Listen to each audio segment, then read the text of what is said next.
Hello, അസ്സാം വലൈക്കും. 2026 പരിശുദ്ധ ഹജ്ജ് കർമ്മത്തിന് ഹജ്ജ് കമ്മിറ്റി മുഖേന യാത്ര ചെയ്യുന്ന 1,22,000 തീർത്ഥാടകർക്ക് സൗദിയിൽ സേവനം അനുഷ്ഠിക്കുന്നതിന് വേണ്ടി സ്റ്റേറ്റ് ഹജ്ജ് ഇൻസ്പെക്ടർമാരെ നിയമിക്കുന്നു. ഇന്ത്യയിൽ നിന്നാകെ 805 പേരെയായിരിക്കും നിയമിക്കുന്നത്. ഇതിൽ കേരളത്തിൽ നിന്ന് 82 പേർക്ക് അവസരം ലഭിക്കുന്നതാണ്.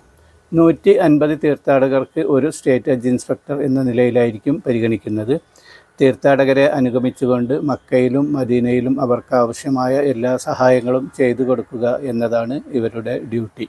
ഒക്ടോബർ 15 മുതൽ നവംബർ 3 വരെ ഹജ്ജ് കമ്മിറ്റി ഓഫ് ഇന്ത്യയുടെ സൈറ്റിൽ ഓൺലൈനായാണ് അപേക്ഷ നൽകേണ്ടത്.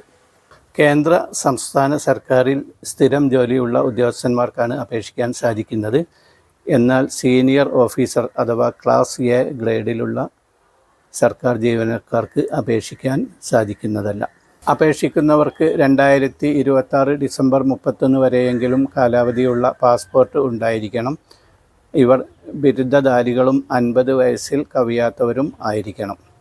നല്ല രീതിയിൽ കമ്പ്യൂട്ടർ പരിജ്ഞാനവും സുവിധ ആപ്പിനെ പറ്റിയുള്ള അറിവും ഉണ്ടായിരിക്കണം. ഹജ്ജ് യാത്രകളെപ്പറ്റിയും കർമ്മങ്ങളെപ്പറ്റിയും നല്ല പരിജ്ഞാനം ഉള്ളവരായിരിക്കണം.